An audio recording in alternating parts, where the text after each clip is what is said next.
El tema de hoy es importante debido a que esta es una de las enfermedades reales. O sea, esto es otro nivel de enfermedad. La neumonía ha sido un terrible azote en la humanidad desde hace mucho, mucho tiempo. Al grado de que en la actualidad, con el desarrollo de los antibióticos que apenas y han podido frenar este fenómeno, nos encontramos con que la neumonía es la cuarta principal causa de muerte en la población mayor de 65 años y es la primera causa de muerte en nuestros pequeños, en los niños. También por esto, a pesar de que en este video quiero darles los elementos necesarios para que una persona pueda diagnosticar la neumonía y hacerlo correcto, o sea, tomar las medidas necesarias para salvar una vida, este video no constituye una consulta médica. O sea, no estoy aquí para que la gente, digamos, empiece a trabajar en vez del médico. Esto, al ser una patología tan severa y tan importante, necesita ser atendida por un médico bien capacitado. Ahora, la neumonía es una invasión del pulmón por parte de agentes patógenos y esta invasión va a llevar a su disfunción. Estos agentes patógenos en la mayoría de los casos son bacterias o son virus. Prácticamente el 90 y tantos % son virus o bacterias. Sin embargo, hay algunos parásitos, hongos e incluso algunos agentes químicos que pueden llegar a causar neumonía. No me voy a enfocar en estos porque epidemiológicamente, o sea, al ver a toda la población mundial, son muy pocos los casos que son causados por estos agentes. La neumonía es más común en pacientes en general que tienen debilidad, por así decirlo, en los pulmones o en el sistema inmune. ¿Y cuáles son, por definición, estos pacientes? Los niños, o sea, pacientes menores de 5 años, los adultos mayores que tienen más de 65 años y pacientes con problemas pulmonares o problemas en el sistema inmune, que voy a mencionar un poquito más adelante. Y como ya lo mencioné, es la cuarta causa de muerte en mayores de 65 años y la primera en menores de 5 años. Esto es especialmente importante debido a que al estar aumentando la resistencia bacteriana, en un par de años los antibióticos ya no nos van a ayudar con esta, o si no hacemos algo, ya nos van a ayudar con esta patología y podemos ver un aumento importante en la cantidad de muertes y de enfermedad por esta causa. ¿Qué causa esta patología? Ya lo vimos, es un agente patógeno que entra al pulmón y empieza a proliferar. O sea, empieza una bacteria, luego son 2, 3, 4, cada vez más, hasta que llenan una parte del pulmón y el cuerpo para defenderse empieza a secretar moco, empieza a producir pus, entre otras cosas.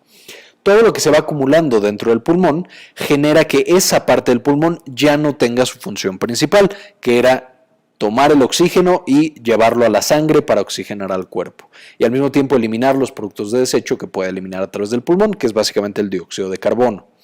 Entonces, estos agentes patógenos no van a dejar que se lleve a cabo este intercambio de gas y van a hacer que el paciente empiece a tener problemas en esta área.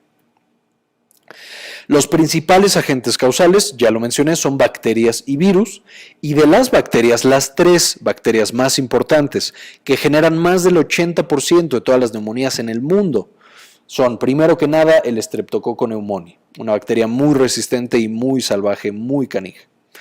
El número 2 es el Haemophilus influenzae tipo B, y el número 3 es la Moraxella catarrhalis. Esto es hablando de bacterias. Sin embargo, también vamos a tener virus, como ya lo hemos mencionado. Los virus más importantes van a ser este que se da mucho en la población de pequeñitos, que es el virus sincitial respiratorio, menores de 5 años, y el virus de la influenza, que ahorita lo voy a mencionar. Sin embargo, esto significa que cuando nos llega un paciente o cuando vemos o tenemos a un familiar que tiene neumonía, tenemos que sospechar que alguna de estas cosas es la que lo está atacando. Sin embargo, hay algunos casos en las que hay otros agentes patógenos que también participan. Sin embargo, estos ya son más raros. El virus de la influenza, que este es más bien de la temporada de invierno, a diferencia de los otros que son prácticamente en todo el año, y el estafilococo dorado o Staphylococcus aureus, que normalmente se acompaña del virus de la influenza. O sea, primero ataca debilita un poco el sistema inmune y luego llega gandaya y ya genera una neumonía muy, muy severa.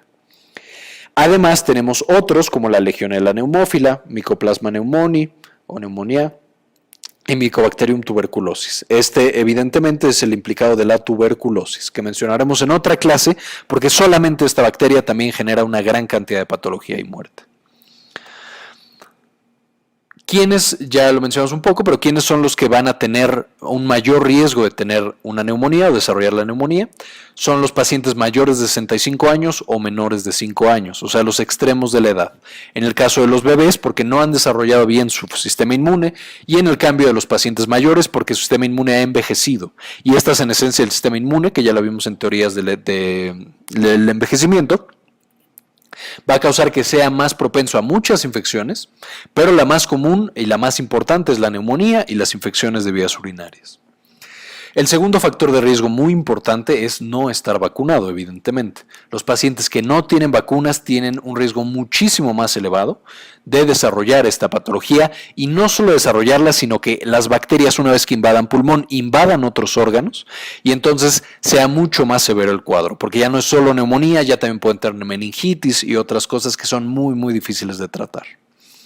En el tercer lugar, alteraciones del sistema inmune. Estos pacientes que reciben medicamentos que quitan su sistema inmune, como la quimioterapia, los esteroides cuando son administrados por mucho tiempo, etcétera, generan, o los pacientes que reciben un trasplante, genera que los pacientes ya no puedan defenderse de las bacterias y de los virus y que tengan un mayor riesgo de presentar este cuadro de neumonía. Todos los pacientes con alteraciones pulmonares, dígase asma, EPOC, fibrosis pulmonar, etcétera, también tienen un riesgo elevado. Y evidentemente los pacientes que tienen el principal riesgo funcional en pulmón y que también genera alteraciones del sistema inmune son los pacientes fumadores. De manera que todos los pacientes fumadores en general tienen un riesgo elevado de presentar neumonía. Ahora, ¿cómo sabemos que un paciente le está dando neumonía? O sea, ¿qué es lo que nosotros vamos a encontrar en estos pacientes? Los tres datos cardinales que normalmente aparecen, aunque no siempre están, o sea, que un paciente no los tenga no significa que no tiene ninguna patología o que no tiene esta patología. Pero lo que nosotros normalmente encontramos en los pacientes con neumonía son estos tres del principio. Casi el 80 y tantos por ciento, el 87% de todos los pacientes van a tener fiebre, tos productiva, o sea, tosen y sacan como flema, como moco, y dolor en el pecho. Un gran porcentaje lo tienen. Y estos son los llamados síntomas pulmonares, o sea, son cosas que son propias del pulmón y que son por la reacción inmune del pulmón. Además, vamos a tener en algunos pacientes datos extrapulmonares. Y estos datos extrapulmonares a veces nos sugieren otro tipo de bacterias, otro tipo de patologías. Y nos deben de tener muy pendientes, porque los pacientes que tienen patología extrapulmonar normalmente son pacientes ya mayores y normalmente tienen una evolución diferente a la que esperaríamos en un paciente normal con neumonía. Entonces, ¿qué son estos datos de una neumonía atípica? Son la fatiga, la confusión mental, dolores de cabeza, de músculos, articulaciones y oídos. Y un dato muy llamativo y muy significativo es la tos con sangre. Esta tos con sangre nos puede hablar o de una neumonía ya muy avanzada que ya está destruyendo el tejido pulmonar o específicamente una tuberculosis. ¿Y qué es lo que causa todos estos signos y síntomas? Básicamente, ya lo vimos, en un pulmón normal entra el aire hasta un tejido que se llama alveolo y de ahí el aire entra el oxígeno a la sangre y se va al resto del cuerpo para oxigenarnos. En el caso de la neumonía, las bacterias empiezan a conquistar o a colonizar este alveolo, empiezan a reproducirse y el cuerpo, para defenderse, produce moco, produce líquido, manda células inmunes, como ya vimos en la clase de inflamación, y no permite que el oxígeno pase a esta sangre y entonces no podemos tener la oxigenación adecuada de la sangre. Como manera que tiene el cuerpo para limpiar este líquido que está produciendo y sacar a las bacterias es que genera la tos productiva, genera el dolor en el pecho, y la respuesta inmune, la activación del sistema inmune, que pasan estas moléculas del sistema inmune llamadas citocinas a la sangre, generan la fiebre, fatiga, confusión mental, dolores de cabeza, músculos, articulaciones, oídos, etc. Y por último, como ya dijimos, el daño importante al pulmón hace que tosamos sangre. Ahora, ¿cómo vamos a diagnosticar a nuestro familiar o a un paciente con neumonía? Evidentemente esto lo tiene que hacer un médico, va a revisar al paciente, va a determinar que, como ya dijimos, partes del pulmón están llenas de líquido a través de escuchar los pulmones, explorar, hacer percusión y etcétera. Y va a escuchar estertores, que así se llama cuando se escucha como un tronido en los pulmones. Y además vamos a requerir de un estudio de imagen, o sea, de sacarle una radiografía al paciente y que se vea una parte del pulmón que tal cual está llena de de agua, en vez de lo normal que es estar lleno de aire. Ya aquí podemos determinar que este paciente tiene neumonía o un infiltrado neumónico y empezar con el tratamiento. ¿Qué es lo que tenemos que hacer? Lo primero, como es una enfermedad tan severa y tan importante, es la prevención. Lo más importante que podemos hacer y la herramienta más poderosa que tenemos es prevenir esta neumonía. Y para prevenirla, lo primero es tener todas las vacunas al corriente, ya sea en los pequeñitos, la de la tosferina, principalmente además de las que voy a mencionar ahorita, pero también en los adultos jóvenes y en los adultos mayores. Todos necesitan tener todas las vacunas al corriente porque esto disminuye de manera muy importante el riesgo de desarrollar neumonías. Ahora, específicamente, ¿qué vacunas van a prevenir a la neumonía? Las dos más importantes van a ser las del neumococo y la de la influenza. Que la del neumococo tenemos dos, una que cubre contra 13 serotipos de la bacteria, o sea, 13 tipos de bacterias de neumococo, y otra contra 23. En general se pueden poner cualquiera de las dos son muy buenas para prevenir en general las neumonías. Con la diferencia que la de 13 serotipos se pone de las 6 semanas a los 5 años y a los pacientes mayores de 50 años. Mientras que la de 23 serotipos, se pone a mayores de 2 años y a mayores de 50 años. Y aquí algo muy importante de este neumococo, de la vacuna del neumococo, es que la inmunidad contra el neumococo no es tan fuerte, entonces no previene todas las neumonías en específico. Entonces muchos dicen, bueno, es que me puse la vacuna y aún así me dio neumonía, pues qué diablos. Pero es muy importante decir que a pesar de que no previene todas las neumonías, previene casi en un 100% las infecciones extrapulmonares de esta bacteria. Entonces lo normal antes en las infecciones por neumococo era que llegara al pulmón y de ahí pasara, por ejemplo, a cerebro. Era muy común que llegara a cerebro, a las meninges, y el paciente empezaba con neumonía, acababa con meningitis y después moría, porque la meningitis por neumococo es muy difícil de tratar. Y con el uso de esta vacuna casi ha desaparecido la meningitis asociada a neumococo después de una neumonía. O sea, lo que está haciendo esta vacuna principalmente es prevenir que este neumococo que llega al pulmón y que a veces sí causa neumonía, infecte otras partes del cuerpo. Entonces, además de en estos rangos de edad, ¿a quién le vamos a poner la vacuna del neumococo? Tenemos que poner a personas con asma, a personas con EPOC, que son alteraciones en el pulmón, a personas que no tienen vaso, porque el vaso normalmente es el que destruye a esta bacteria, a pacientes que tienen insuficiencia cardíaca, entonces si les dan una neumonía, por chiquita que sea, se van a complicar muchísimo, y pacientes que tienen el sistema inmune alterado, o sea, que reciben quimioterapia, que reciben esteroides, diabéticos, etc. Ahora, la otra vacuna muy importante es la vacuna de la influenza. Esta vacuna se tiene que aplicar a partir de los 6 meses a los 8 años de edad, cada año en invierno, solo la del neumococo se pone cada 5 años. Cada 5 años hay que poner un refuerzo. Y la de la influenza, como decía, cada año en temporada invernal normalmente, y a los mayores de 50 años también todos los años. Además de esto, se la debemos de aplicar a mujeres embarazadas por el riesgo que tienen de neumonía y que se complique no solo ella sino el bebé, a personas que tienen asma y EPOC por las mismas razones que arriba, insuficiencia cardíaca y diabetes, y muy importante al personal de salud. Y esto es no solamente para protegernos a nosotros, sino para proteger a todos esos pacientes que estamos atendiendo que tienen alteraciones pulmonares o en la inmunidad, y que le vamos a poder pasar este virus y que se compliquen muchísimo, porque a fin de cuentas la neumonía en las personas jóvenes no es tan severa normalmente como lo llega a ser en nuestros pacientes. Entonces ahí no es por protección nuestra, sino por protección de nuestros pacientes. Y también como detalle, aquí yo estoy diciendo que la vacuna de la influenza se aplica a partir de los 6 meses. Y esto es porque antes de los 6 meses, en teoría, las mamás están amamantando a sus bebés.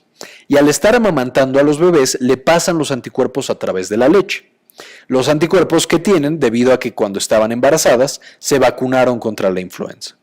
Entonces aquí estamos teniendo muchas suposiciones. Suponemos que a la mujer embarazada sí se aplicó la vacuna, que sí amamanta a su bebé por 6 meses y entonces 6 meses los anticuerpos de la mamá están protegiendo al bebé. Sin embargo, un bebé que no está siendo amamantado o una mujer que no se puso la vacuna de la influenza durante su embarazo, tienen un riesgo más elevado los bebés de desarrollar neumonías y de complicarse de manera muy importante. Pero ok, ya, no prevenimos por alguna razón o a pesar de las medidas de prevención, aún así se enferma nuestro familiar o nuestro paciente. ¿Qué es lo que tenemos que hacer? Lo primero que tenemos que hacer es, debido a la severidad de esta infección, o sea, como es una infección canija en verdad, necesitamos determinar si esa persona necesita estar hospitalizada o podemos llevarnos todo con calma y llevar tranquilamente al médico, a consulta, a una cliniquita, lo que sea, a nuestro paciente. Y para esto se diseñó una escala muy fácil de aplicar, lo pueden aplicar médicos, personal en general de salud como enfermeras, químicos y toda la gente en general. Lo que vamos a ver son 5 parámetros y nos vamos a acordar porque se llaman CURV 65. Y cada uno de estos parámetros nos va a decir si nuestro paciente, alguno de sus órganos está fallando por alguna razón. Entonces vamos a ver cada uno. El primero, la C, es confusión. Esto implica que la neumonía es suficientemente severa como para atacar al cerebro, o sea, para ya causar trastornos en el cerebro y que nuestro paciente esté confundido. Es muy común en los niños que no estén confundidos, sino que tengan mucho sueño y no se puedan despertar. Y en los pacientes mayores, tal cual es confusión. El paciente mayor cree que lo van a atacar o que lo están persiguiendo o de repente ya no sabe dónde está, no reconoce a la gente. No significa que si estaba normal haya desarrollado Alzheimer en 2 minutos. Significa que una neumonía, esta infección, está afectando su cerebro y eso significa que es de mal pronóstico. Necesitamos llevarlo rápidamente al hospital. La U, esta U me la voy a saltar un segundito, ahorita vuelvo a ella. La R es la frecuencia respiratoria. Si el paciente tiene más de 30 respiraciones en 1 minuto, medido así tal cual, verle la pancita o el pecho y medirlo con un reloj, si tiene más de 30 por minuto, eso significa que su pulmón está fallando por la neumonía y necesita estar hospitalizado. La B es de baja presión arterial. Si tiene menos de 90 de la alta o de sistólica y menos de 60 de la baja o diastólica, se vea que su corazón está fallando por la neumonía y necesita estar hospitalizado. Y si tiene más de 65 años, no significa que ahí nada esté fallando, pero como tiene un riesgo elevado, porque es posible que este paciente tenga el síndrome de fragilidad que ya mencionamos en una clase aparte de fragilidad, cualquier alteración, por chiquita que sea su neumonía, si tiene fragilidad, podría llevarlo a tener grandes alteraciones en su fisiología, en el funcionamiento de su cuerpo, que ese paciente se complique y que fallezca. Entonces hay que tener muy checados a estos pacientes. Vuelvo a la U significa uremia, que es un BUN arriba de 7 milimolar por litro. Básicamente el BUN es una cosa que elimina el riñón todo el tiempo lo tiene que estar eliminando. Si no lo elimina, este es un marcador de que el riñón está fallando. Entonces básicamente nos dice que el riñón ya no está funcionando debido a la neumonía. Evidentemente el BUN no lo puede sacar cualquier persona, de hecho necesita que lo mande un médico y que se analice en algún laboratorio. Por lo que esta U solamente se puede hacer en una clínica, en un hospital o en un consultorio. Sin embargo, la CRB65 sí se puede hacer incluso en la casa y nos puede decir si tiene más de 2 características o más de 2 cosas alteradas en un paciente, probablemente necesite estar en un hospital y tenemos que llevarlo inmediatamente a que sea atendido por un médico en un centro especializado. También si el paciente tiene alguna otra patología mal controlada. ¿Qué tipo de patología? Por ejemplo, insuficiencia cardíaca mal controlada o es un paciente diabético mal controlado, etcétera. Esos pacientes tienen que ser revisados y posiblemente internados en un hospital para manejar esta neumonía. Por último, en el caso de nuevo de los pacientes mayores, sería importante en un paciente que tiene neumonía o que sospechamos que tiene neumonía y tiene más de 65 años, que lo valorara un médico geriatra. Los geriatras son los expertos en los pacientes viejitos y entonces ellos nos dicen si necesita estar internado o no necesita estar internado esa persona. Llegan al hospital y entonces ¿qué va a pasar con nuestros pacientes o con nuestros familiares? Básicamente necesitamos hacer 2 cosas. 1, asegurar que el cuerpo siga funcionando y entonces esas son las medidas de soporte. Y 2, controlar la infección. Lo más urgente y lo más importante en cuanto se llega al lugar de los hechos, o sea, al hospital o a algún lugar, es evidentemente que el cuerpo siga funcionando. o sea, las medidas de soporte. Entonces, inmediatamente se le va a administrar a ese paciente oxígeno si es que está bajo, hidratación a través de la vena si es que está deshidratado y algunas otras medidas de soporte. Y también si el médico está sospechando de una infección en pulmón o en algún otro lado que sea severa, probablemente vamos a tomar cultivos. Los cultivos pueden ser de la secreción que está tosiendo el paciente o incluso de la sangre para ver si la bacteria ya está en sangre y entonces puede llegar a otros tejidos. Normalmente los cultivos se tienen que tomar antes del tratamiento antibiótico, ahí solo como comentario. Y por otro lado vamos a tener que dar un manejo antimicrobiano, o sea, algo que detenga esa infección que tiene en pulmón. Y la neumonía, como la mayor parte de las neumonías están causadas por bacterias, por las bacterias que ya mencionamos, en general el tratamiento va a ser antibióticos. Es de las pocas infecciones en las que de entrada se dan antibióticos. En la mayoría, por el riesgo de desarrollar resistencia, no se deben de dar antibióticos. Entonces, por ejemplo, en las infecciones de garganta no se deben siempre de dar antibióticos. En las gripas muchísimo menos. En la neumonía, por el otro lado, sí puede estar indicado desde el principio, especialmente en niños y en pacientes mayores, dar antibióticos desde el principio. No me voy a meter mucho en qué antibióticos se van a dar. Básicamente, el primer paso es dar macrólidos en un paciente que no está muy complicado. Son eritromicina, claritromicina, citromicina, etc. Si el paciente ya está un poco más complicado o dependiendo de la resistencia bacteriana del lugar, se puede dar macrólidos más beta-lactámicos, por ejemplo las cefalosporinas, o también las nitropenicilinas, aminopenicilinas, por ejemplo la amoxicilina, ampicilina, etc. Y si ya es un paciente que está complicado, en general vamos a ir por un antibiótico que tiene un mayor espectro y nos vamos a ir con una fluoroquinolona, específicamente las que son de tipo pulmonar. No me voy a meter mucho, pero son por ejemplo moxifloxacino, gatifloxacino, etc. Y si es un virus, que no es tan común, pero llega a pasar, tenemos también toda una variedad de antivirales, por ejemplo el oseltamivir, a veces se da la mantadina, etc. Pero de nuevo, el antibiótico o el antiviral va a tener que ser decidido por el médico que esté atendiendo y en base a la epidemiología de ese lugar, qué tanta resistencia haya de cada antibiótico en esa región que estén tratando al paciente y también en cuanto al paciente. O sea, siempre tenemos que considerar qué tiene el paciente, qué otras patologías, qué alergias, etcétera, para recetar el antibiótico más adecuado.